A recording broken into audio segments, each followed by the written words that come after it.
Bienvenue à tous. On a une soirée passionnante avec près de 800 inscriptions. Sans plus tarder, je vous présente notre conférencier, Dr. Jean Grégoire, que plusieurs d'entre vous, évidemment, connaissez, mais je vais quand même souligner le fait que Jean, qui est professeur d'agrégé de clinique et cardiologue interventionnel à l'Institut de cardiologie de Montréal, a une feuille de route vraiment impressionnante. Après avoir fait son cours de médecine à l'Université de Montréal, il a fait 1 an à l'Institut de cardiologie de Québec, puis 2 ans à la clinique Mayo avant de revenir pratiquer à l'Institut de cardiologie et développer tous ces champs de recherche, dont l'hémodynamie et les lipides. Et à ce titre, il a été coprésident pendant plusieurs années du groupe canadien qui a écrit les lignes directrices sur les lipides et est toujours membre du comité qui rédige les lignes directrices de 2021. Comme vous le savez, il y a de nouvelles percées thérapeutiques dans le domaine des lipides qui sont enthousiasmantes pour permettre d'atteindre les objectifs chez nos patients en prévention primaire et secondaire. Et c'est de cela que Jean va nous entretenir ce soir. Alors, vous pourrez bien entendu poser vos questions dans le chat. Il y a vraiment beaucoup de monde. Je vais tenter de regrouper les questions et essayer de répondre à vos attentes. Alors, Jean, merci d'être avec nous et je te cède la parole. OK, merci beaucoup, André. Merci beaucoup, Dr. Vallée. Puis merci à tous d'être présents ce soir. Je remercie la SSVQ de l'invitation de présenter justement ce sujet qui est intéressant, qui s'intitule La nouvelle ère dans le traitement de la dyslipidémie. Donc, ceci, ce sont mes conflits d'intérêts. Comme Dr. Roussin vous a dit, j'ai été coprésident de la ligne directrice canadienne en dyslipidémie en 2012 et 2016 et je suis toujours membre du comité primaire des lignes directrices en 2021. Lignes directrices, comme vous savez, qui ont été publiées donc l'année, il y a maintenant 2 ans. Donc, les objectifs d'apprentissage sont les suivants. De discuter de l'optimisation du traitement hypolipémie en prévention secondaire. Donc, on va mettre principalement de l'emphase ce soir sur la prévention secondaire. On va discuter des bénéfices et de la sécurité de faible niveau de LDL cholestérol avec des nouvelles évidences, entre autres, de la capacité de moduler la maladie athérosclérotique, donc les plaques d'athérosclérose, lorsqu'on abaisse de façon substantielle le LDL cholestérol, puis on va se familiariser avec une nouvelle modalité thérapeutique pour réduire le PCSK9. Donc, pour illustrer cet atelier, on commence par un cas clinique qui est un homme de 68 ans, qui est un ancien fumeur, qui est un hypertendu sous traitement et qui a été hospitalisé pour un infarctus avec élévation du segment ST au territoire inférieur. Le patient a bénéficié d'une intervention coronarienne percutanée primaire avec l'implantation de 2 endoprothèses à élution de médicaments dans la coronaire droite moyenne. On notait également, comme fréquemment lorsqu'on fait des coronarographies chez les patients avec une maladie coronarienne, la présence d'athéromatose dans d'autres lits vasculaires, soit des lésions de moins de 50% localisées à la coronaire circonflexe et à une première marginale. La bonne nouvelle, c'est que le patient a consulté précocement, donc après la survenue des douleurs, et la fonction ventriculaire gauche est préservée. Son bilan sanguin révèle un ANC à 5,7 %, son débit de filtration glomérulaire est à 65 et ce patient n'était pas connu avec problème cardiaque, n'avait pas fait l'objet de dépistage au préalable. Donc, son bilan lipidique, on considère qu'il est statine naïve, donc ne prenait pas de médicaments, révèle un cholestérol total à 5,1 mmol par litre. Son HDL est à 1. On sait que chez les hommes, on va parler d'un HDL bas en deçà de 1. Les triglycérides sont à 1,2 mmol par litre. Le LDL est à 3,55 et le calcul du non-HDL est à 4,1 mmol par litre. Donc, le patient reçoit son congé avec un double traitement antiplaquettaire, un bêta-bloquant, principalement en raison de la présence d'une maladie résiduelle sur d'autres troncs vasculaires. Il a une ISCA qui pourrait toujours être augmentée à la dose cardioprotectrice à 8 mg, mais il reçoit son congé à 4 mg. On lui a administré de la colchicine, mais à la 0,5 mg une fois par jour, qui est considérée comme la dose cardioprotectrice. Et il reçoit une statine à forte dose, qui est l'atorvastatin à 80 mg une fois par jour. Et il est référé dans un centre de réhabilitation avec un bilan lipidique dans 4 semaines. Donc, un message qui est important ici, c'est qu'il ne faut pas attendre trop longtemps avant d'avoir un bilan lipidique post-événement. Et suite à l'introduction d'une statine, on sait qu'à l'intérieur de 4 à 6 semaines, habituellement, nous obtenons l'effet maximal d'une statine, donc de faire un bilan lipidique relativement tôt après l'optimisation ou après l'introduction d'une statine, c'est suffisant. Il ne faut pas attendre des mois. Donc ça, je pense que c'est une donnée qui est importante. Donc, le bilan lipidique est obtenu 4 semaines plus tard. Rappelez-vous, il reçoit de l'atorvastatin à 80 mg. Son cholestérol total a abaissé à 3,9 mmol par litre. Son HDL est à 0,9. Ses triglycérides à 1,3 et le calcul du LDL révèle une valeur de 2,4 mmol par litre avec une calcul de nos HDL qui est à 3. Donc, la question qu'on se pose, est-ce qu'on est satisfait de son niveau de LDL? Et sinon, comment devrait-on intensifier le traitement et quelles sont les études qui ont supporté l'optimisation du traitement, entre autres depuis les recommandations 2016? Donc, la réponse, théoriquement, on ne devrait pas être satisfait de son LDL cholestérol. Il faut abaisser son LDL cholestérol à des valeurs encore plus faibles.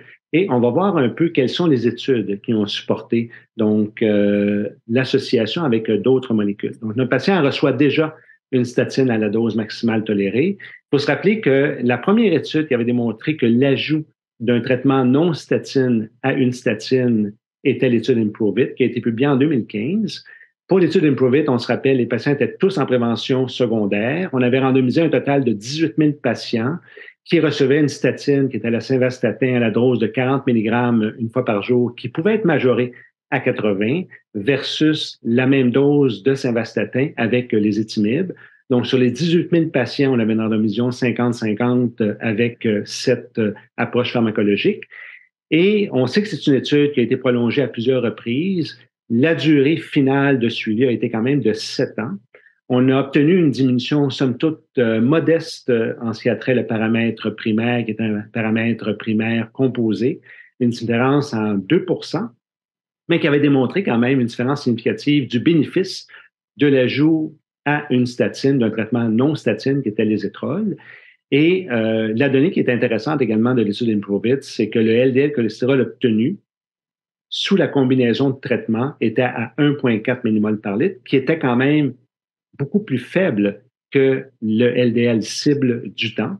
Et malgré le fait d'avoir obtenu chez les patients qui recevaient la combinaison statine et ésétrol 1,4, on avait démontré l'innocuité et le bénéfice d'un niveau de LDL cholestérol qui était, somme toute, relativement faible comme tel.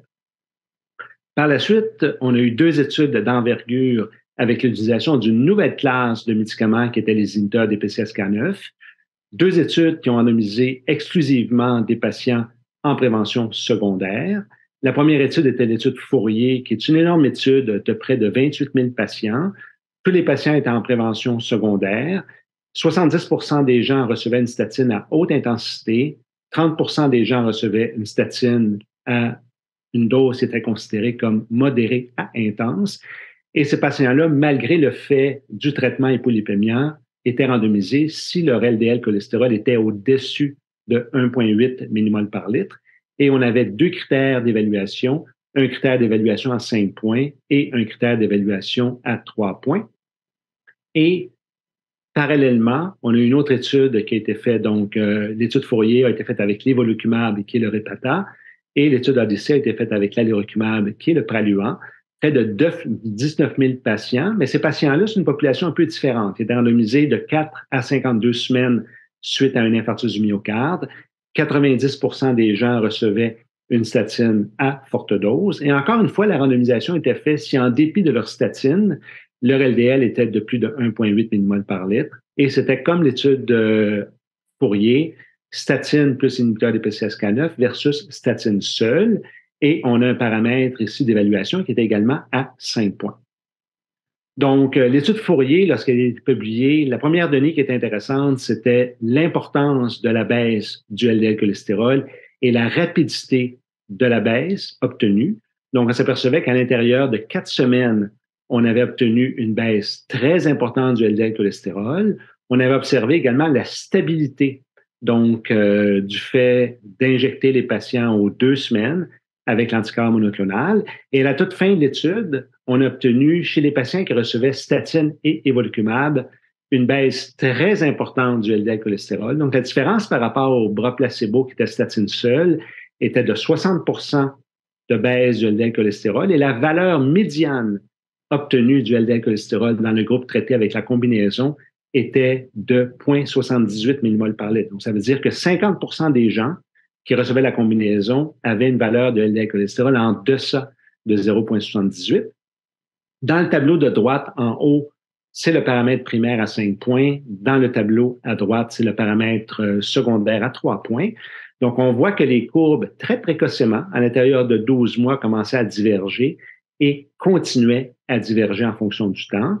Le suivi a été court, on parle de 2,2 ans seulement, mais on a démontré qu'on obtenait une diminution significative du paramètre primaire et secondaire lorsque les patients étaient traités avec une médication qui abaissait de façon substantielle leur LDL cholestérol. Donc, le message ou les messages de l'étude Fourier, ça a été bénéfice précoce d'une baisse intensive du LDL cholestérol.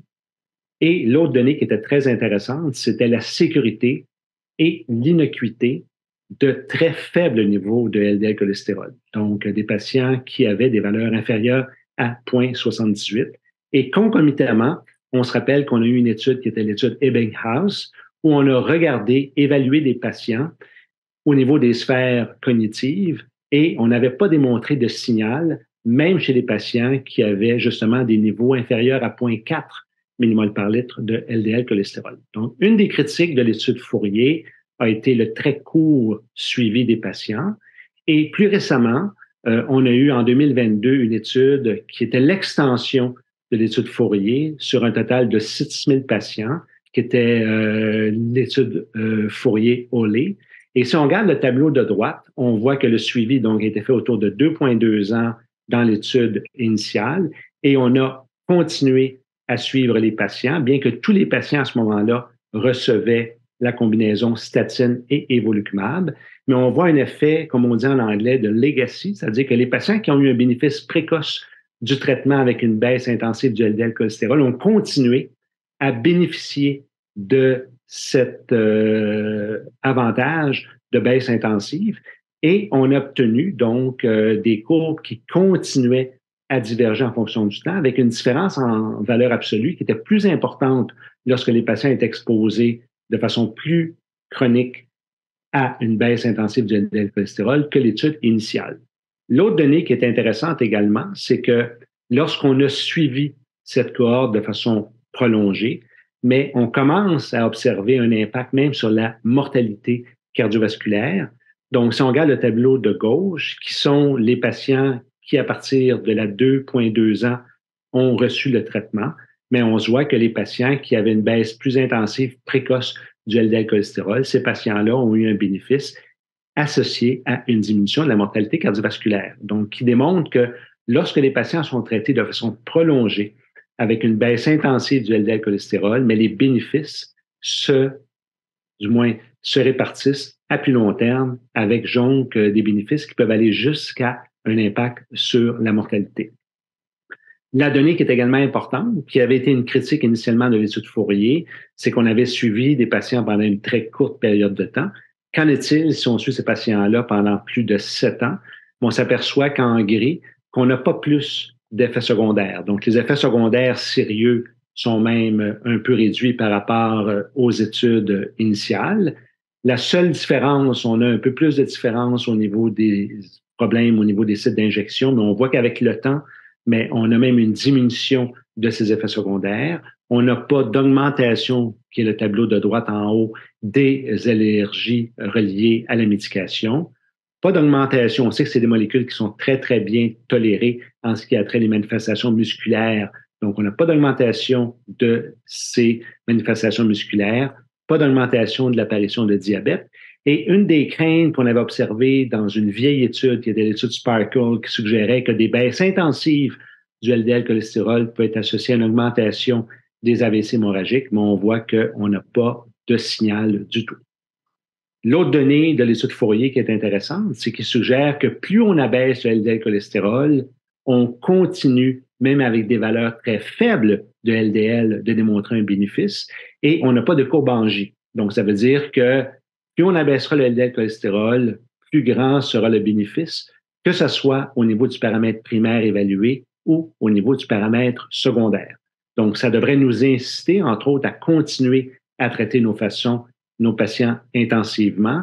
Et c'est un message également qui démontre qu'un patient qui tolère bien sa médication, nous avons comme cliniciens aucune raison de réduire le traitement hypolipémiant chez ces patients. On a démontré également une différence entre les patients, donc en rouge ici, qui avaient des LDL de plus de 2,6 versus en bleu, qui avaient des LDL de moins de 0,26, qui suggère que plus bas sera le LDL cholestérol chez les patients à haut risque, meilleur sera leur devenir cardiovasculaire. Aucun signal en ce qui a trait la sécurité ou l'innocuité du traitement. Pour l'étude ADC Outcome, des courbes similaires, un peu différentes parce que le modèle de l'étude en ce qui a trait l'utilisation des différentes molécules était variable par rapport à l'étude de Fourier, mais reste néanmoins que chez les patients à haut risque, lorsqu'on a traité les gens avec la combinaison statine et alirocumab, mais les courbes sont très superposables à ce qu'on a observé dans l'étude de Fourier et que précocement, les courbes commençaient à diverger et continuent à diverger en fonction du temps. Donc, si on compare Fourier et ADC, on s'aperçoit qu'on a théoriquement des résultats qui sont très concordants, que ce soit au niveau du paramètre primaire, que ce soit au niveau du paramètre secondaire, la réduction des infarctus du myocarde, la réduction des AVC, les besoins de revascularisation. On a vu que si on prolonge le traitement, on commence à avoir un signal intéressant en ce qui a trait à la diminution de la mortalité cardiovasculaire et on n'a pas d'impact sur la mortalité de toute cause. Pour la sécurité, encore une fois, c'est une étude qui prend en compte les patients dans l'étude Fourier et des patients dans l'étude ADC, mais on s'aperçoit que c'est très similaire. Pas d'augmentation de l'augmentation ou de la nouvelle apparition de diabète, pas d'impact neurocognitif, toujours un peu plus d'impact au niveau des sites d'injection, pas d'augmentation des AVC hémorragiques, cataracte ou augmentation des enzymes hépatiques. Donc, sécurité documentée et, encore une fois, bénéfice d'une baisse intensive du LDL cholestérol. Donc, dans l'étude de Fourier, entre autres, on a identifié des caractéristiques de patients qui bénéficiaient encore plus d'une baisse intensive de leur LDL cholestérol, et ceci en lien avec le risque de manifestation cardiovasculaire. Donc, si on regarde ici le paramètre secondaire de décès cardiovasculaire, d'infarctus ou d'AVC, on s'est aperçu que les patients qui avaient une histoire d'infarctus du myocarde au cours des 24 derniers mois, les patients qui avaient fait plus qu'un événement, ou les patients qui avaient une maladie qu'on considère polyvasculaire, mais ici on parle essentiellement d'une coronaire avec une lésion significative, avec une lésion coronarienne d'au moins 40% dans un autre vaisseau. Mais ces patients-là, qui étaient des patients par définition à plus haut risque, ont eu un bénéfice plus important d'une baisse intensive du LDL cholestérol. Donc, ça va un peu avec ce que l'on sait. Plus le risque chez notre patient ou dans nos populations est élevé, plus grand sera le bénéfice d'une intervention. Et dans cette étude, mais on a fait, entre autres, en perspective, les patients qui avaient plusieurs caractéristiques de haut risque, telles qu'un infarctus de moins de 2 ans, la récidive d'un événement ou une maladie multivasculaire. Puis on voit que chez les patients qui avaient plus grand ou une de ces caractéristiques, le bénéfice absolu, en ce qui a trait la baisse intensive de leur LDL cholestérol, était beaucoup plus grand que les patients qui avaient aucune de ces caractéristiques. Et on a démontré également, avec cette histoire d'infarctus du myocarde, les patients qui avaient une histoire d'infarctus du myocarde récent dans la dernière année, donc dans les 12 derniers mois, mais c'est des patients qui avaient un risque beaucoup plus grand de manifestations cardiovasculaires et ces patients-là bénéficiaient de façon encore plus importante d'une baisse intensive de leur LDL cholestérol. On parle d'un nombre de patients traités pour sauver un événement de seulement 27. Et c'était quand même une grosse cohorte de patients parce qu'on avait au total une population de plus de 22 000 patients qui avaient une histoire d'infarctus du myocarde, dont 6 000 patients qui avaient une histoire d'infarctus au cours des 12 derniers mois. Donc, basé entre autres sur ces caractéristiques de patients, dans les lignes directrices en 2021, nous avons fait un tableau qui suggère quels sont les patients qui vont bénéficier le plus de l'ajout d'un inhibiteur du PCSK9 suite à l'intensification d'un traitement avec une statine. Donc, c'est un tableau que vous connaissez. Donc, et ça vient donc des populations et des sous-groupes estimés et évalués dans l'étude Odyssey et dans l'étude Fourier.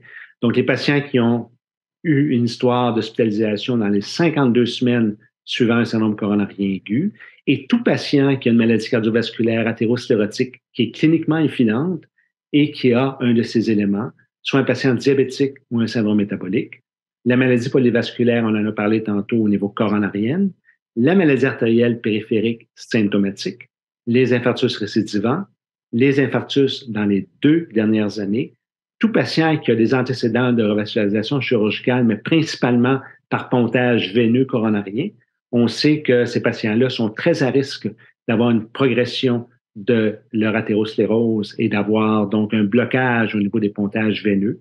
Donc, ces patients-là vont bénéficier d'une baisse très intensive du LDL cholestérol pour préserver donc leur greffon. Les patients qui ont des LDL de plus de 2,6 mmol par litre ou les gens qui souffrent d'hypercholestérolémie familiale et les patients qui ont des LPPTIA de plus de 60. Donc, on se rappelle de la recommandation en 2021. On encourage le dépistage de l'LPPTIA. Le LPPTIA, actuellement, on le considère comme un marqueur de risque. Ce n'est pas une cible thérapeutique, mais on sait que les patients qui ont des LPPTIA qui sont très élevés, ici on parle de plus de 60 ou de plus de 120 nanomoles par litre, c'est des patients qui sont plus à risque de récidive de manifestations cardiovasculaires et qui donc vont bénéficier d'une baisse encore plus intensive de leur LDL cholestérol. Donc, c'est le tableau de l'intensification du traitement pour les patients en prévention secondaire. Donc, vous le connaissez. Donc, on encourage l'utilisation d'une dose de statine maximale. Et si les patients ne tolèrent pas la dose maximale de statine, on va parler de la dose maximale tolérée. Et on a 2 tableaux qui ont été faits de façon qui sont parallèles, mais qui ne devraient pas être pris de façon exclusive. Il faut les prendre de façon concomitante. Le premier tableau, à gauche, on cible le LDL cholestérol. Donc, on sait maintenant qu'on a un nouveau seuil de traitement et non plus une cible. Et tout patient qui a un LDL cholestérol qui est plus grand ou égal à 1,8 mmol par litre, c'est un patient qui devrait avoir une intervention et pour lequel on devrait optimiser le traitement. On a les valeurs d'ApoB et de non-HDL qui peuvent être suivies également. Et on a fait 2 tableaux concomitants selon la distance ou l'intervalle que l'on a entre le seuil et la valeur obtenue. Donc, si on est dans une valeur de 20 de notre seuil d'intervention, donc c'est-à-dire entre 1,8 et 2,2 mmol par litre, mais on devrait donner dans un premier temps de l'ézetimibe pour la simple et bonne raison que l'ésétrol nous permet habituellement d'abaisser le LDL cholestérol entre 20 et 25 et devrait permettre à notre patient qui a un LDL donc qui est entre 1,8 et 2,2 d'atteindre sa valeur en deçà du seuil. Et chez les patients qui ont des LDL cholestérol de plus de 2,2 mmol par litre, comme notre patient, on se rappelle qu'il a une valeur de 2,41 mmol par litre, mais ce patient-là, en théorie, si on lui donne de l'ésétrol, il n'atteindra pas son LDL cholestérol en deçà de 1,8 mmol par litre. Et si on fait abstraction de la couverture et de la difficulté de l'accès des inhibiteurs du PCSK9, dans un premier temps, on devrait associer à la statine un inhibiteur du PCSK9 plutôt que l'ézetimibe, parce que l'ajout d'un inhibiteur du PCSK9 devrait nous permettre d'abaisser le LDL cholestérol de façon supplémentaire de l'ordre de 50 à 70 Et concomitamment, il faut regarder les triglycérides. Et pour illustrer ça, on va regarder le prochain volet clinique, qui est le même patient avec un infarctus du myocarde, statine naïve. On lui a donné également son atorvastatin, mais ici, à 4 semaines, son bilan lipédique est un peu différent de notre patient précédent. Ici, son cholestérol total est à 3,8 mmol par litre. Son HDL est à 1,1. Ses triglycérides sont à 1,8. Son LDL est à 1,88 et le calcul du non-HDL révèle une valeur de 2,9. Donc, est-ce qu'on est satisfait basé sur les recommandations d'optimisation du traitement de son LDL? Et est-ce qu'on devrait prendre en compte également ses triglycérides? Et comment on devrait optimiser le traitement chez ce patient? Bien, on se réfère à une nouvelle étude que vous connaissez tous, qui a été publiée dans le New England en 2019, qui est l'étude REDUCE-IT. Et l'étude REDUCE-IT, donc, c'était 8000 patients. 70% des patients étaient des patients en prévention secondaire, donc avec des manifestations cliniques manifestes de vasculopathie. Et on avait 30% des patients qui étaient des patients âgés de plus de 50 ans, qui étaient des patients diabétiques, avec un facteur de risque supplémentaire qui augmentait donc le risque de manifestation cardiovasculaire. Tous les patients devaient recevoir une statine à la dose maximale tolérée. Leur LDL cholestérol sous traitement moyen était en deçà de 2. On avait obtenu de 1,99 mmol par litre, mais l'écart allait entre 1 et 2,6 mmol par litre environ. Et ces patients-là, basés sur leur niveau de triglycérides à jeun, si leur triglycéride est entre 1,5 et 5,6 mmol par litre, à ce moment-là, ils étaient aptes pour être randomisés. Et la randomisation se faisait entre statine seule versus la combinaison statine et l'icosapène-éthyle, qui est le Vascepa, à la dose de 2 grammes 2 fois par jour. Et c'est une étude avec un suivi qui a été en moyenne jusqu'à 4,8 ans, donc un long suivi, et qui a démontré, comme vous voyez la courbe de droite, donc des courbes, encore une fois, qu'on avait observées avec les études avec les inhibiteurs des PCSK9, des courbes qui précocement commencent à diverger et qui continuent à diverger en fonction du temps, à telle enseigne qu'à la fin du suivi, on a obtenu près de 5 en valeur absolue de diminution d'événements. Et donc, le paramètre primaire, comme vous voyez ici, c'est un paramètre combiné, mais on avait observé également une diminution significative du paramètre à 3 points, avec un nombre de patients de traités qui était quand même relativement faible. On parle de seulement 21. Et ici, on avait observé une diminution également de la mortalité cardiovasculaire en termes de l'étude d'environ 20 Donc, basé sur les résultats de l'étude REDUCE-IT, mais à ce moment-là, les recommandations européennes, canadiennes et américaines ont entériné l'utilisation du Vascepa. Donc, si on se rappelle de notre patient qui avait des triglycérides à 1,88 mmol par litre, c'est-à-dire un LDL à 1,88 avec des TG à 1,8, mais ce patient-là, théoriquement, si on regarde son LDL cholestérol, il est dans un écart de 20 du seuil. Donc, ce patient-là, à sa statine, qui était l'atorvastatin 80 mg, devrait recevoir de l'ézetimibe à 10 mg une fois par jour et également prendre en compte les triglycérides qui étaient à 1,88 et c'est un patient qui bénéficierait de l'ajout de l'icosapène-éthyle à la dose de 2 grammes 2 fois par jour. On a certaines données également qui viennent de registres qui sont intéressantes. Ici, on a un registre qui est le registre Swedheart qui avait été publié en 2021, qui est un registre intéressant parce que c'est un registre suédois, mais de plus de 40 000 patients. Et une donnée qui est intéressante, c'est qu'en Suède, tous les patients donc, qui font un infarctus du myocarde sont suivis dans une clinique de réhabilitation et tous les patients donc, font l'objet donc, d'une base de données nationale. Donc ici, on parle dans le registre Swedheart de plus de 40 000 patients avec un suivi moyen de 3,8 ans environ.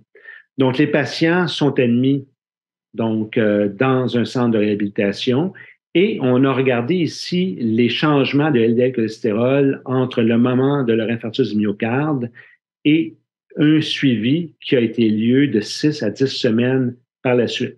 Et on a caractérisé les patients selon l'importance, comme vous voyez ici, de la baisse du LDL cholestérol par rapport à la valeur de base. Donc, les patients qui étaient le plus faible percentile avaient une diminution du LDL de 0,36 mmol par litre seulement. Et les patients donc, qui sont en mauve, c'est des patients qui avaient une baisse du LDL cholestérol qui était significative par rapport à leur valeur de base de plus de 1,85 mmol par litre. Et on voit que c'est 10 000 patients par groupe comme tel. Donc, au niveau des manifestations cardiovasculaires, donc les événements majeurs, on voit une grosse différence entre les patients, donc en fonction de l'importance de la baisse du LDL cholestérol. Plus la baisse du LDL cholestérol est importante, meilleur chez ces patients sera le devenir comme tel. On a un impact donc sur les événements majeurs. On a un impact sur la mortalité de toute cause qui est proportionnel à l'importance de la baisse. Et on a également un impact sur la réduction des infarctus du myocarde. Si vous regardez le papier, ils ont fait également une différence entre les patients qui se situaient au 25e percentile de la baisse versus les patients qui se situaient au 75e percentile. Et on voit que les patients qui ont une diminution beaucoup plus importante de LDL cholestérol suite à un infarctus du myocarde, ce sont les patients qui ont des bénéfices beaucoup plus grands en ce qui a trait la réduction des manifestations cardiovasculaires. Et c'est une étude de vraie vie qui suggère que lorsqu'on regarde les patients donc, qui ont fait un événement, qui ne sont pas randomisés dans des études, on s'aperçoit que de les traiter intensivement est associé à des bénéfices cardiovasculaires qui sont substantiels. Et c'est une étude de plus qui nous suggère l'importance d'abaisser de façon substantielle et de façon intensive le LDL cholestérol. Donc, c'est intéressant, les études de devenir cardiovasculaire, parce que je pense qu'il ne faut pas avoir de doute à savoir qu'un patient qui est à haut risque bénéficiera en ce qui a trait à la réduction des événements cardiovasculaires d'une baisse intensive du LDL cholestérol. Mais on a également des études qui ont ciblé la maladie comme telle, l'athérosclérose. Une des premières études qui a été faite avec la combinaison statine et versus une autre statine pas très puissante, c'est l'étude de Reversal. L'étude Reversal, c'est quand même une étude intéressante parce que c'est une des premières études qu'on a utilisé une nouvelle modalité thérapeutique qui était au fond l'écho-endovasculaire. Ces patients-là recevaient au fond une statine qui était la pravastatine à la dose de 40 mg versus comme tel l'atorvastatin à la dose de 80 mg. Et ces patients-là, théoriquement, on les a suivis pendant un total de 18 mois. On les a fait donc une écho endovasculaire à l'état basal, une écho endovasculaire 18 mois plus tard. Et qu'est-ce qu'on a obtenu? C'est que les patients qui étaient traités avec la pravastatine à 40 mg, ces patients-là avaient atteint un LDL cholestérol autour de 2,9 mmol par litre et on avait observé une progression de la maladie, alors que les patients à droite qui recevaient la statine, qui était l'atorvastatin à 80 mg, qui avaient donc, c'est une étude avec les mêmes doses que l'étude de Prove-It, bien, ces patients-là, on n'avait pas obtenu d'athéroréduction, mais on avait obtenu une athérostabilisation. Ces patients-là étaient suivis pour un total de 18 mois. Par la suite, on a eu des études avec les inhibiteurs du PCSK9 et les études avec les inhibiteurs du PCSK9, donc plus puissantes en ce qui a trait à la baisse du LDL cholestérol, a démontré donc l'impact d'une baisse plus intensive sur la plaque d'athérosclérose. Et la donnée qui est intéressante, c'est qu'on s'aperçoit que dans l'étude Blagov, où tous les patients avaient un écho endovasculaire, mais à partir de 1,4 mmol par litre, ces patients-là, mais tous les patients avaient démontré une régression de leur plaque d'athérosclérose, qui suggérait que plus on abaisse le LDL cholestérol, meilleur sera l'impact, on a vu tantôt sur les événements, mais on peut avoir un impact substantiel sur la régression des plaques d'athérosclérose. L'étude Huygens, on a regardé d'autres choses. On a regardé, entre autres, l'épaisseur de la chape fibreuse. On a regardé également, donc, le volume de la plaque. Mais Huygens, c'est une étude intéressante parce qu'on a pris des patients avec une histoire de syndrome coronarien aigu récent. Ces patients-là ont eu de l'écho endovasculaire, ont eu un OCT et ils ont reçu donc soit placebo ou de l'évélokumab en combinaison avec une statine. Donc, on voit l'importance de la baisse du LDL cholestérol. Les patients qui recevaient la statine seule avaient atteint, suite au suivi, 2,26 mmol par litre, alors que les patients traités avec l'évolucumab ont atteint une baisse du LDL cholestérol qui était somme toute très faible. On parle de 0,73 mmol par litre. Donc, comment ça a été associé au niveau, entre autres, du paramètre principal qui était l'épaisseur de la chape fibreuse? Bien, on sait que plus la chape fibreuse elle est épaisse, plus grande sera la stabilisation des plaques d'athérosclérose. Et si on est capable donc d'amener un épaississement de la chape fibreuse, ça veut dire qu'on a un impact sur la stabilisation des plaques. Et ça, c'est une étude donc, avec un suivi d'un total de 12 mois qui a démontré qu'une baisse plus intensive du LDL-cholestérol est associée à un épaississement significatif de l'épaisseur de la chape fibreuse. L'autre donnée qu'on va observer également, un impact également sur la réduction du volume de la plaque d'athérosclérose. Si on regarde la ligne de régression en ce qui a trait l'importance de la baisse du LDL-cholestérol et l'épaisseur de la chape fibreuse, on s'aperçoit qu'on a une relation inverse qui suggère que plus bas sera le LDL-cholestérol obtenu sous traitement, plus épaisse sera la chape fibreuse et plus les plaques seront stables comme telles. Donc, on a démontré ça dans l'étude Huygens avec des patients qui avaient une histoire d'infarctus récent et on a démontré également dans l'étude Pacman avec l'alléocumab et qui a démontré également des trouvailles qui étaient très superposables. En ce qui a trait le volume de la plaque, on s'aperçoit que plus on abaisse le LDL-cholestérol, plus importante est la régression ou la réduction du volume de la plaque d'athérosclérose. On a regardé également la présence de lipides ou des arcs lipidiques dans la paroi et on trouve également la même chose, c'est-à-dire que si on abaisse de façon substantielle le LDL-cholestérol, on peut avoir un impact intéressant sur la réduction du contenu lipidique de la plaque. Et en ce qui a trait l'épaisseur de la chape fibreuse, exactement la même trouvaille, plus on abaisse le LDL-cholestérol, plus importante sera l'épaisseur de la chape fibreuse. Donc ça a été fait dans l'étude Pacman chez les patients qui étaient considérés comme avec infarctus récent. Et beaucoup plus récemment, lors du congrès de l'ACC, on a eu l'étude de Yellow 3 qui a été faite chez les patients stables, mais avec des trouvailles superposables, mais avec un suivi de seulement 6 mois. Donc, dans l'étude Pacman, c'était une étude à 12 mois. Dans l'étude Huygens, c'était une étude à 12 mois. Et dans l'étude Yellow 3, chez les patients stables, on a regardé l'épaisseur de la chape fibreuse sur un total de seulement 6 mois chez les patients qui recevaient une combinaison d'alléocumab et de statine.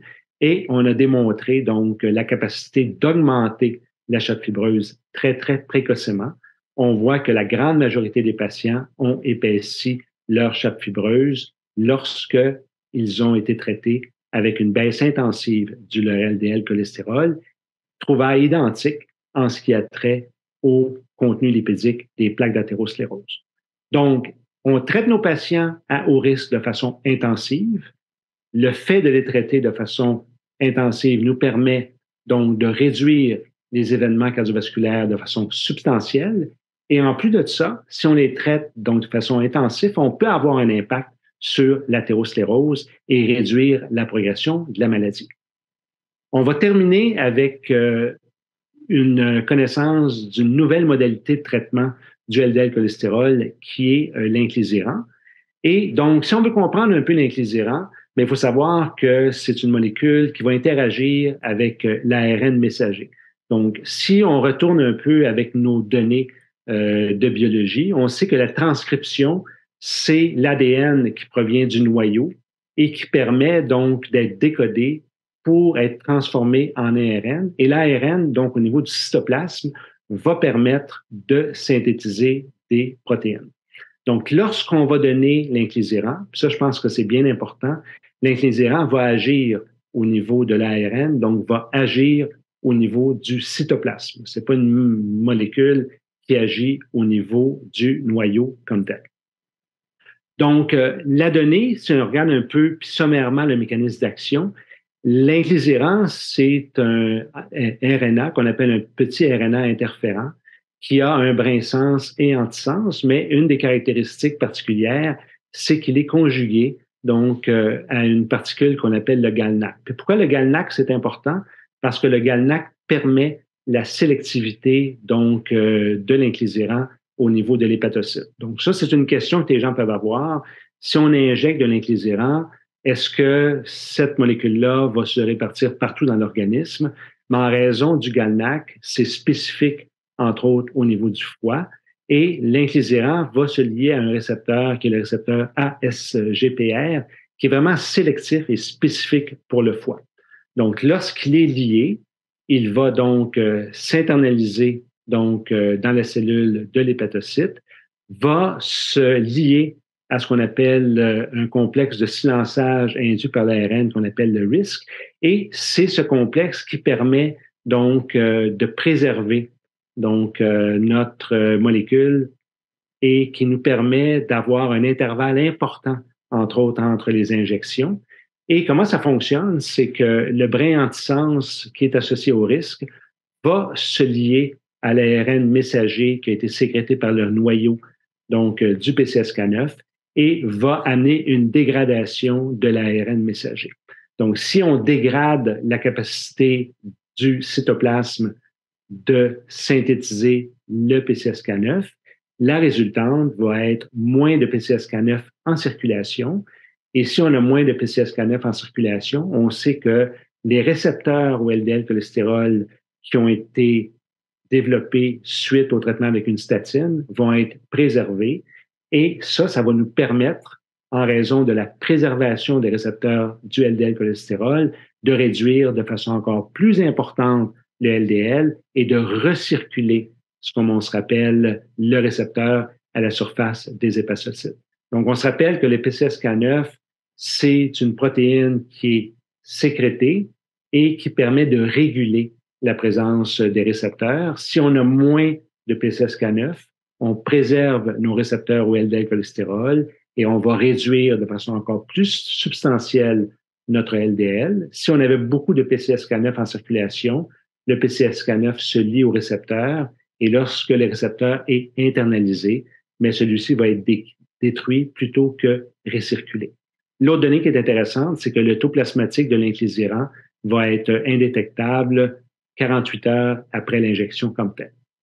Donc, c'est une molécule qui ultimement réduit la concentration de PCSK9 en circulation. On a eu une panoplie d'études qui ont été développées et une étude ici qui est une étude combinée de l'étude phase 3 Orion.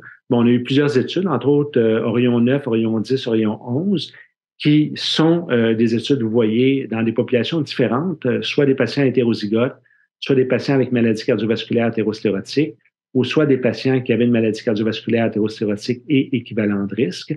Ces patients-là recevaient une statine et étaient randomisés à recevoir également l'inclisiran.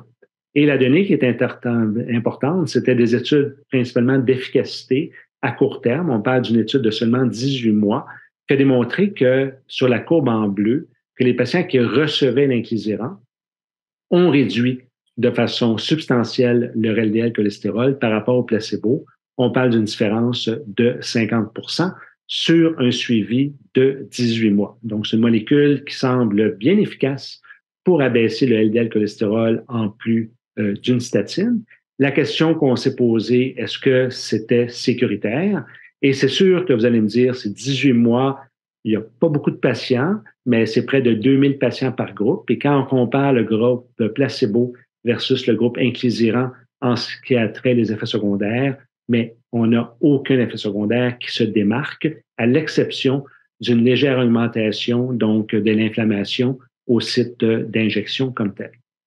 Plus récemment, on a eu l'étude de Orion 3 qui a été publiée, au fond, qui provient d'un suivi de patients de l'étude Orion 1, qui est une étude de phase 2, et ça nous permet d'avoir des données sur un total de 4 ans comme tel. Et la donnée qui est intéressante, puis je vais principalement regarder le tableau du haut, on s'aperçoit que les gens qui, en fonction du temps, continuent à se donner des injections. On sait que l'inclisiran, qu'est-ce qui est intéressant, c'est que on donne la première injection, une seconde injection 3 mois plus tard, puis par la suite, c'est aux 6 mois. Donc, par rapport à un anticorps monoclonal où on doit donner l'injection absolument soit aux 2 mois, aux 2 semaines ou au mois, avec l'inclisiran, ben, en raison de son mécanisme d'action, nous permet, lorsqu'on a passé les premières injections, de le donner seulement aux 6 mois. Et la donnée qui est intéressante ici, sur un total de 4 ans, on s'aperçoit qu'on ne perd pas d'efficacité suite aux injections subséquentes. L'autre donnée qui est intéressante, c'est que est-ce que ça joue sur d'autres paramètres où on voit qu'on diminue le PCSK9 de façon substantielle, ça a un impact important sur le cholestérol total, le cholestérol non HDL et l'ApoB également. Est-ce que c'est une molécule qui est bien tolérée? Mais encore une fois, c'est sûr que c'est un petit groupe de patients, un suivi sur 4 ans, mais on n'a encore une fois aucun, du moins, manifestation secondaire particulière qui se manifeste comme telle. Si on regarde les premières études de phase 3 qu'on a parlé tantôt, donc Orion 9, 10 et 11, de façon exploratoire, on a regardé est-ce qu'on pouvait avoir un impact potentiel sur la réduction des événements cardiovasculaires. C'est sûr, c'est exploratoire, on a peu de patients, mais ça suggère que tout se situe à la gauche de la ligne d'identité. Et ça serait surprenant lorsqu'on va regarder les études de mortalité et morbidité qu'avec cette molécule qui cible le PCSK9 un peu comme les anticorps monoclonaux, qu'on ait des résultats cliniques différents. Mais encore une fois, faut-il atteindre ou attendre ces études? Et on a actuellement 2 grandes études d'envergure qui sont en cours. La première étude, c'est l'étude de Orion 4, qui est une étude donc de phase 3B, où on a un total de 15 000 patients qui vont être randomisés avec placebo, donc qui signifie statine et placebo versus statine et inclisiran. Et c'est un suivi médian de 5 ans. On devrait avoir des résultats autour de juillet 2026. L'étude Orion 4 est faite, entre autres, seulement au Royaume-Uni et aux États-Unis. C'est le groupe d'Oxford et de TIMI Study Group. Et l'autre groupe, c'est Victorion 2 Prevent, qui est une étude également de 15 000 patients, qui est une étude internationale et dont la durée médiane de suivi va être d'environ 6 ans. C'est tous des patients en prévention secondaire et on devrait avoir des résultats au plus tard en janvier 2027.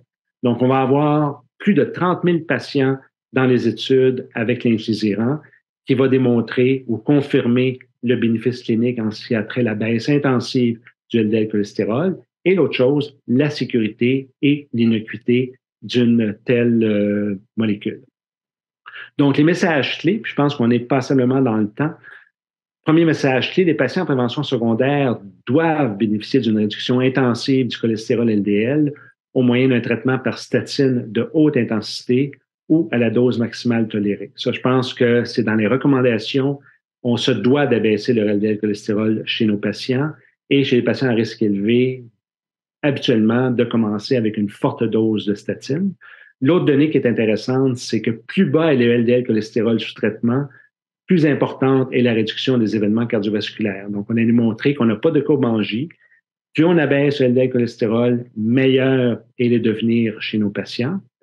L'utilisation des inhibiteurs du PCSK9 permet une réduction rapide et efficace du cholestérol LDL et contribue à une amélioration significative des résultats cardiovasculaires. Je pense qu'on l'a bien démontré dans ce qu'on vient de présenter. Une statine à haute intensité avec ou sans inhibiteur du PCSK9 est associée à une stabilisation ou à une réduction des plaques d'athérosclérose qui est proportionnelle à l'intensité du cholestérol LDL atteint sous traitement. Donc, moi, je pense que c'est intéressant lorsqu'on parle avec nos patients de dire, écoutez, on vous traite intensivement, on peut avoir un impact très important documenté sur la réduction des événements cardiovasculaires, mais on peut également avoir un impact sur l'athérosclérose. L'athérosclérose est une maladie chronique, qui est une maladie progressive, pour laquelle on peut contrôler et même amener dans certaines situations des régressions. Mais si on parle avec nos patients de la capacité de stabiliser leur maladie, de réduire le contenu lipidique et réduire les risques subséquents de rupture, je pense que c'est un argument de plus qui peuvent encourager nos patients à poursuivre leur médication. Et l'inclisiran, donc, diminue efficacement la synthèse intracellulaire de PCSK9. C'est un mécanisme qui est différent, mais c'est un mécanisme qui, ultimement, réduit la quantité de PCSK9 en circulation, qui se solde par une préservation des récepteurs du LDL cholestérol et une baisse supplémentaire, donc, du LDL. Et on a des études de mortalité, morbidité d'envergure qui sont en cours et qui vont nous permettre de démontrer et de confirmer le bénéfice donc de cette approche pharmacologique associée également à la sécurité et l'innocuité.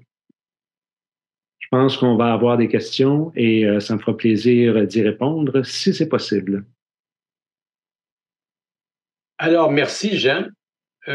Il y a effectivement de nombreuses questions très détaillées qui couvrent différents aspects. Je vais essayer de les regrouper. Une des premières, tu as déjà donné la réponse. Je pense que ça vaut la peine peut-être d'y répondre succinctement.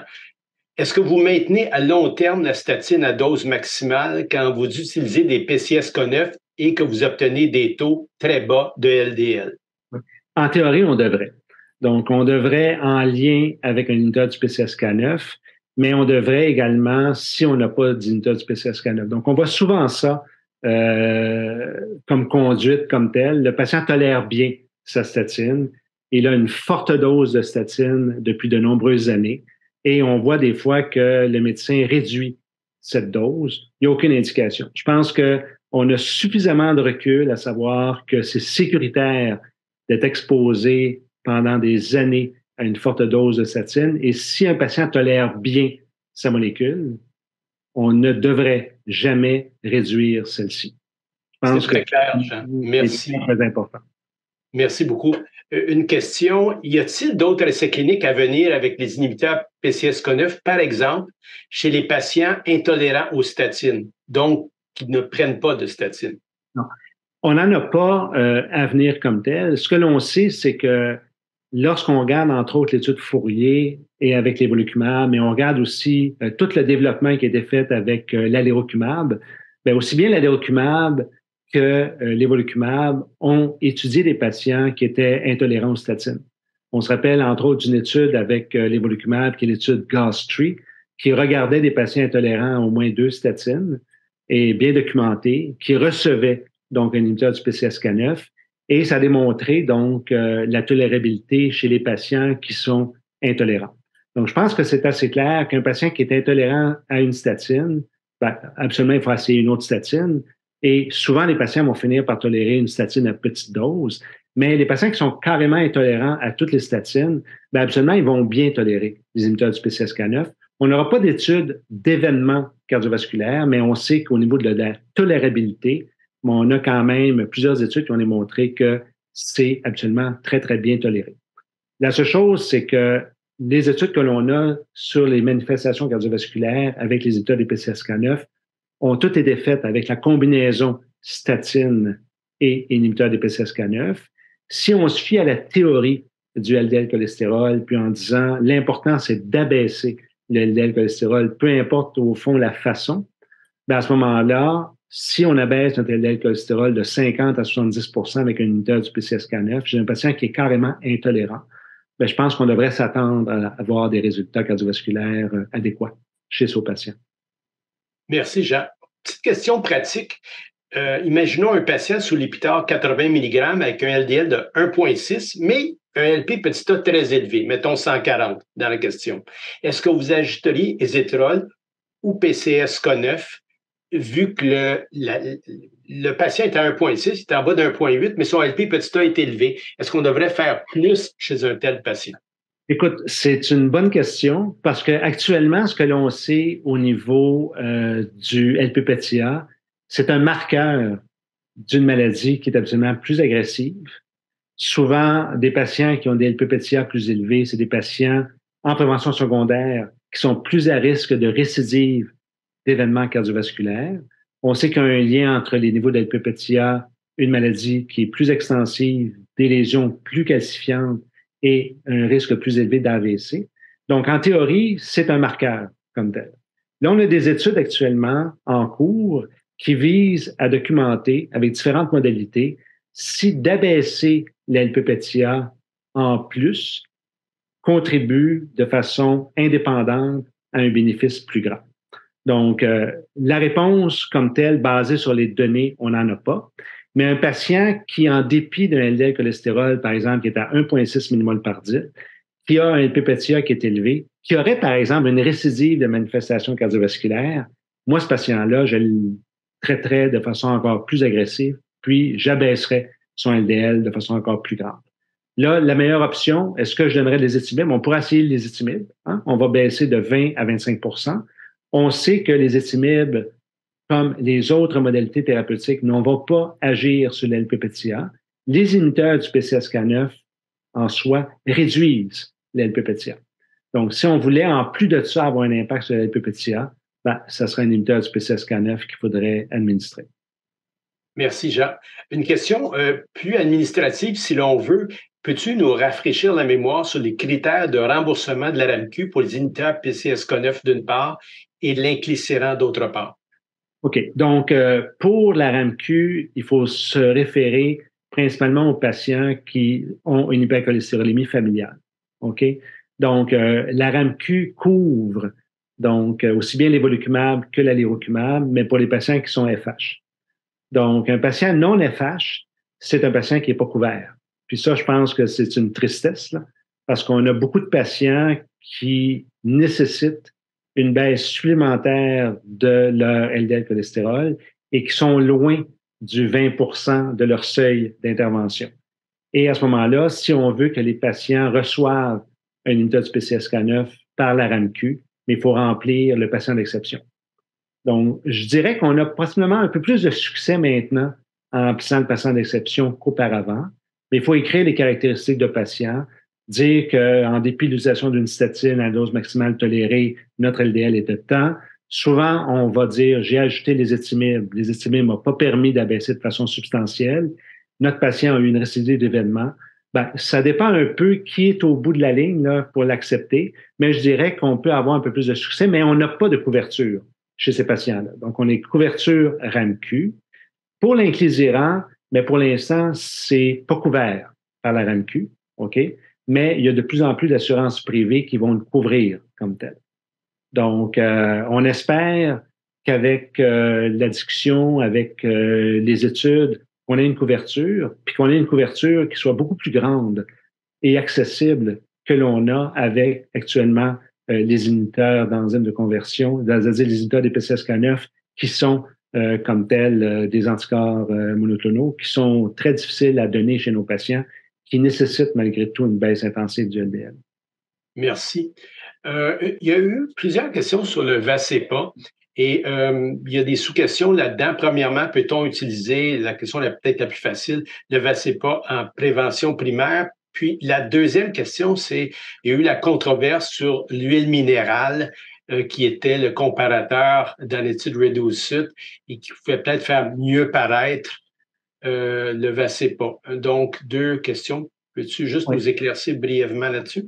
Oui, donc quand on regarde Reducit, on avait 70 de la population de cohorte de patients, je l'ai dit tantôt, qui étaient en prévention secondaire. On a quand même un 30 des gens qui étaient en prévention primaire, 50 ans, diabétiques, avec un facteur de risque d'enrichissement comme tel. De façon globale, la population a bénéficié d'une baisse, du moins de l'utilisation du VASCEPA. On sait que les résultats sont complètement indépendants des triglycérides. Donc ça, c'est une donnée qui est importante également. C'est-à-dire que quand on donne le VASCEPA, on n'a pas de critères biochimiques pour suivre la réponse. On sait que dans l'étude Reducit, que votre patient parte avec des triglycérides élevés, qu'on ait une baisse importante ou pas des triglycérides, les patients qui recevaient la molécule ont bénéficié, aussi bien en primaire qu'en secondaire. La RAMQ au Québec permet la couverture donc du VASCEPA. On est quand même chanceux, c'est pas couvert partout au Canada, mais avec des critères qui sont un peu spéciaux. C'est-à-dire qu'ils ont fait des critères basés sur le fait que seuls les patients en prévention secondaire peuvent être couverts. Donc, les patients en primaire, théoriquement, ne font pas l'objet d'une couverture. Avec une assurance privée, on a plus de chances. Mais si on donne la RAMQ, c'est vraiment le patient en secondaire qui a déjà une manifestation cardiovasculaire documentée. Ce patient-là doit recevoir une statine. On doit considérer que son LDL cholestérol est optimal. Et bien que dans l'étude Reducit, on ait randomisé des patients avec des triglycérides entre 1,5 et 5,6 mmol par litre, la RAMQ va autoriser seulement des triglycérides au-dessus de 2,26 mmol par litre. Dans l'étude Reducit, le dosage des triglycérides était fait à jeun. Pour la RAMQ, vous n'êtes pas obligé d'être à jeun, mais c'est 2,26 et plus. Donc, les critères un peu différents, qui viennent d'un peu n'importe où, mais on a quand même une certaine couverture qui fait que c'est accessible.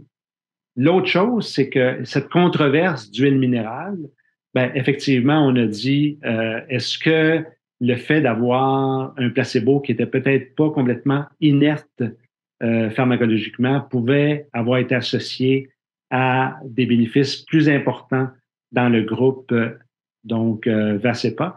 Et il y a eu plusieurs études qui ont été faites par la suite, entre autres en comparant différentes caractéristiques biochimiques de LDL, d'oxydation, tout ça, avec que ce soit de l'huile de canola, que ce soit de l'huile minérale ou autre.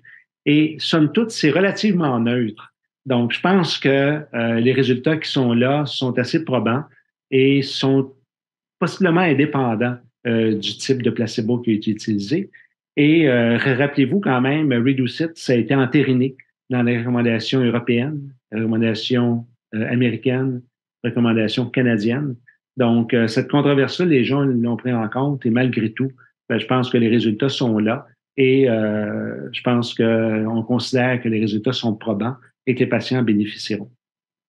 Merci, Jean. Plusieurs de nos participants posent quelques questions sur l'acide bempédoïque, dont tu as eu des publications récemment. Peux-tu commenter sur l'éventuel accès à cette médication que je pense ne pas être disponible actuellement? Oui. L'acide bempédoïque, en fond, c'est une molécule intéressante parce que c'est dans l'axe d'une statine. Donc, va cibler une enzyme qui est un peu en amont de la gemme coréductase. Donc, c'est vraiment dans l'axe d'une statine comme telle. On a des données sur la capacité que cette molécule d'abaisser le LDL cholestérol. On dirait que c'est l'équivalent d'environ 20 à 25 de baisse du LDL cholestérol. La donnée qui est intéressante avec l'acide bempédoïque, c'est qu'on a une étude qui vient d'être publiée, qui est l'étude Clear Outcome, donc qui est une grande étude de dizaines de milliers de patients. Et la caractéristique de ces patients-là étaient des patients qui étaient en prévention secondaire, mais qui étaient des patients intolérants aux statines. Donc, et la définition d'intolérance aux statines avait été bien documentée. C'est des patients qui devaient être intolérants pour la grande majorité à au moins 2 statines. C'était également validé par le praticien et on avait certains patients qui étaient intolérants à une statine pour lequel le patient, c'était clair qu'il ne voulait plus essayer cette classe de médicaments.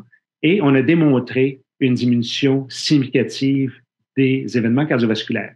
Donc, on a une étude déjà de mortalité-morbidité avec l'acide bempédoïque dans une population de patients qui recevaient soit placebo ou l'acide bempédoïque, mais dans le groupe placebo, on a environ 15 des gens qui recevaient un hypolipémia. Donc, néanmoins, on peut s'attendre à une diminution du LDL cholestérol avec l'acide bempédoïque d'environ 20 à 25 avec des bénéfices cardiovasculaires qui sont documentés.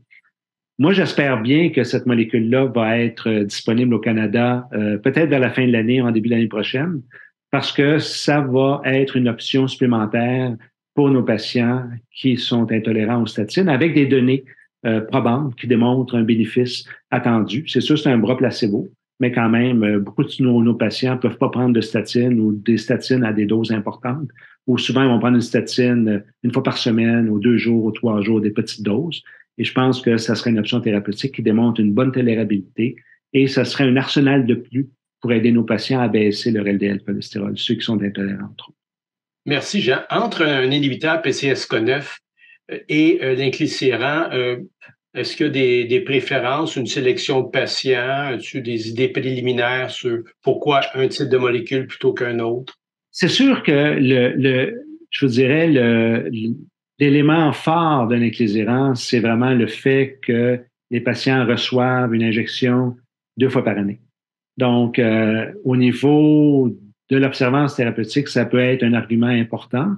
On sait malgré tout que lorsqu'on donne un inhibiteur de la PCSK9 injectable, donc evolocumab ou l'alirocumab, on sélectionne quand même une population de patients qui sont des gens qui sont intéressés et qui sont motivés à recevoir un traitement. Donc, on n'a jamais démontré vraiment de gros problèmes au niveau de l'observance thérapeutique avec les injectables. Les anticorps monoclonaux, quand on regarde les études qui ont été faites, absolument, les gens sont très observants.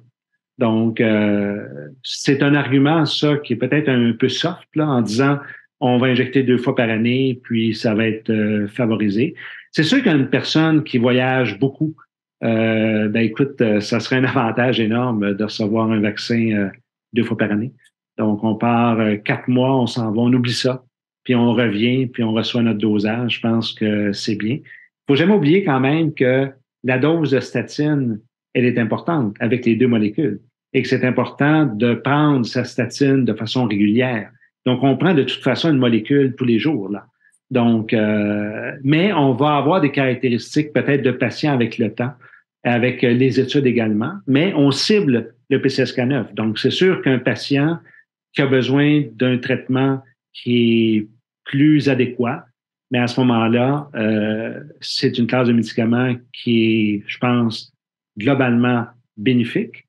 L'autre chose, c'est si on regarde les études puis on compare la puissance de l'inclisiran par rapport aux anticorps monoclonaux, mais ça semble être une étude ou bien des molécules qui sont peut-être un peu moins puissantes. Mais encore une fois, on n'a pas vraiment d'études de comparaison tête à tête, là. Donc, il faut faire attention. Là, si on compare une donnée par rapport à l'autre, on dit c'est un peu moins puissant, mais on n'a pas comparé vraiment les deux groupes de patients, donc il faut faire attention. On a quelques données de Orion 3 qu'on a présenté tantôt. J'ai un bras que je n'ai pas présenté pour raison de temps, où les patients recevaient de l'évolucumab pendant 1 an, et après 1 an, on a donné l'inclisiran, et on voit une légère augmentation du LDL cholestérol sous inclisiran. Mais est-ce que cette augmentation, elle est cliniquement significative? Encore, ça reste à voir comme tel. Merci, Jean. On achève notre période de questions. Une petite, essaie de répondre rapidement si tu le peux. Quelle est la place des fibrates en 2023 pour diminuer les triglycérides? Oui, je pense qu'il y a encore leur place. C'est certain que la combinaison fibrate-statine chez les patients pour la réduction des événements cardiovasculaires, je pense qu'il n'y a à peu près pas d'indication comme telle. Pour les patients qui ont des hyper-TG qui sont très importantes, où on a craint pour une pancréatite, on peut toujours donner des fibrates. N'oubliez jamais, la nutritionniste est très importante. Les modifications des habitudes de vie, c'est la clé. Mais les fibrates, pour ça, ça pourrait être utile. Mais on ne donne pas un fibrate en combinaison avec une statine avec l'idée qu'on va changer quelque chose au devenir cardiovasculaire. Je pense qu'on a 2 études, là, HPS to Thrive et l'étude HEMHIDE qui a bien démontré que c'est des effets neutres et peut-être même un peu délétères. Merci. D'autant plus que la RAMQ est très difficile pour le remboursement des fibrates depuis quelques années, du moins dans mon expérience. Oui. Il y a certainement d'autres questions qui pourraient être dirigées à Jean Grégoire par courriel éventuellement. Je pourrais aussi aider Jean à répondre à certaines de ces questions-là. À ce stade-ci, je crois qu'on a bien couvert l'ensemble de la prévention secondaire. On a couvert aussi toutes les classes de médicaments, leur efficacité, la nécessité d'obtenir des LDL le plus bas parce que le patient en bénéficie. Donc, à ce stade-ci, je vais te remercier, Jean, de cette excellente conférence, d'une revue très à date et détaillée sur les bénéfices des nouveaux hypolipidémiens. Merci.